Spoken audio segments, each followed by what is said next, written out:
So this is a video I wanted to make because there's a lot of press coming out about Elio and some of the stuff going on with it. If you don't know what Elio is the new Pixar movie.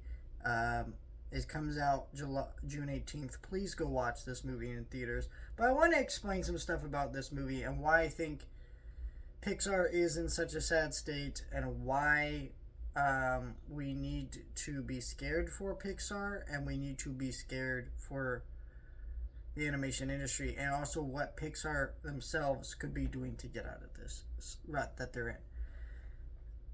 Pixar is one of the best animation studios in the business. I don't know if I fully agree anymore that they're making the best animated movies in the business. I think DreamWorks is doing a lot of cool stuff.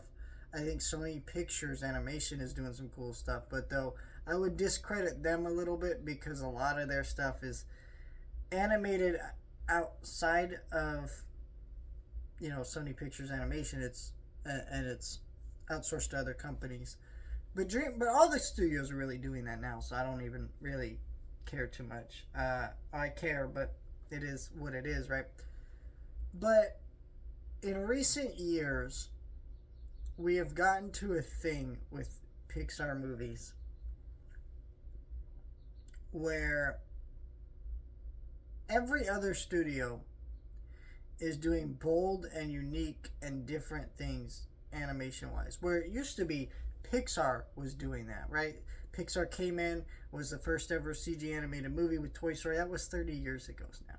And then, they started doing things like Monsters Inc., where they had to animate all that hair on Sully, and it was such a hard thing. I remember hearing about that. They had movies like Up, which were very adult for a children's movie. Sorry, I had to take care of something.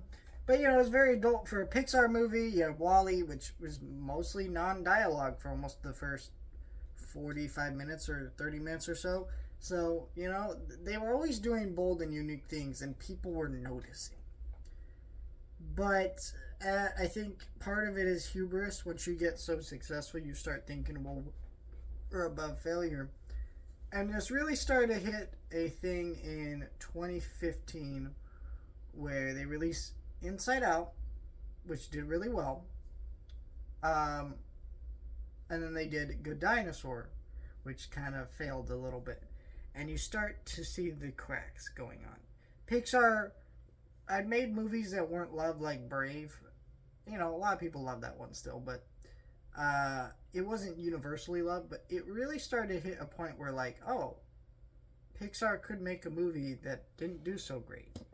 And then they just kind of kept doing sequels, and it kind of got to a thing where people said they were sick of it. But let's be real. If you say you're sick of it and they still make $1 billion, I don't have sympathy for you.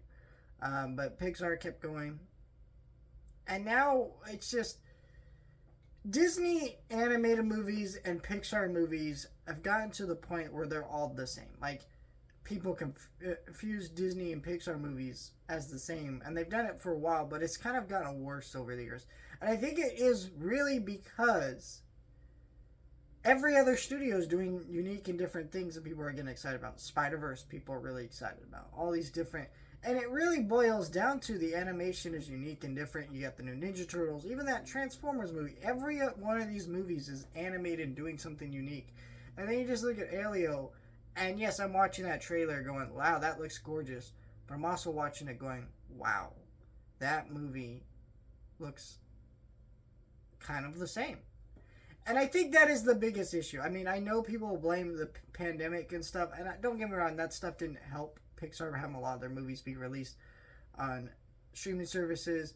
And it is frustrating that Disney is censoring movies Turning Red on TV and stuff, and then they're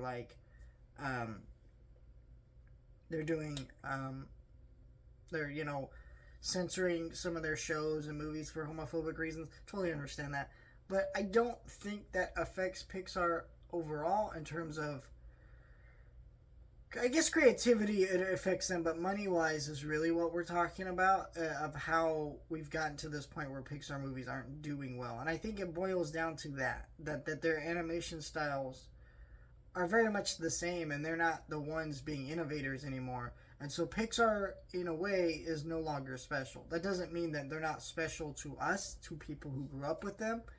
Because I think a lot of people who grew up with Pixar still talk about them like they're a special thing. But I think to a lot of the new generation of children who watch these movies, they're not special. To a lot of,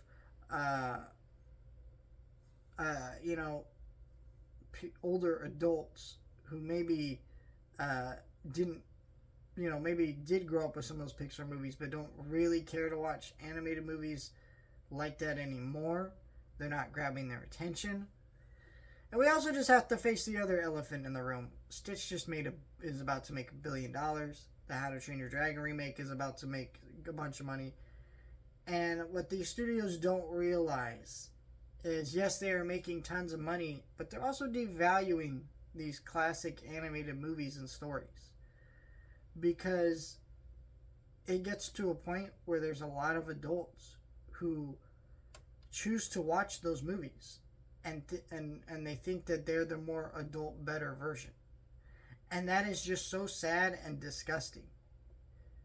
Because I watched Stitch in the theater. And I watched the original at home. You know which one had more nuance and real emotion and made me feel things and add moments of quiet and real adult mature moments? It wasn't the fucking live action remake. It was the animated one. And so, same thing with How to Train Your Dragon, I'm assuming. I haven't seen it yet. I have an early screening ticket for next week. So, either way, I'm going to see it. So, keep in mind, this is not me super hating on those movies, though I definitely do not like those movies. And it's very evident if you follow my channel. So, yeah, not a big fan of what's going on with Pixar. But I also can't blame people for not wanting to watch movies that all look the same. And then also, yeah, that's really the thing. I can't blame them for watching these live action remakes. I saw a guy at work the other day, if you don't know, work at a theater, and he was telling me, man, you know, there's so many good things coming out. And we were talking about it. I was like, yeah, I'm having a hard time keeping up. And he's like, I know, me too.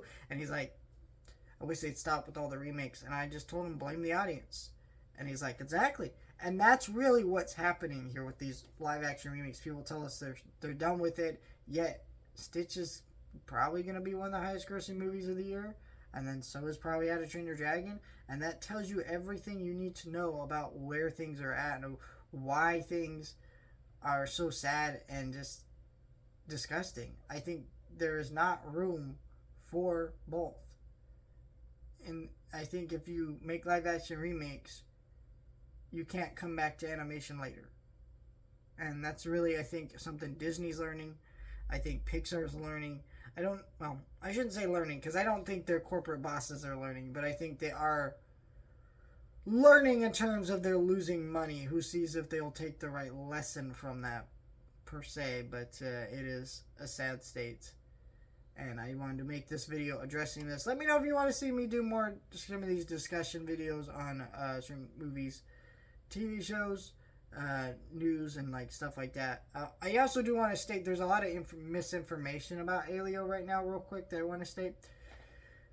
So Alio is being reported with a $300 million budget. It's the most expensive Pixar movie, or at least one of them, and people are wondering why.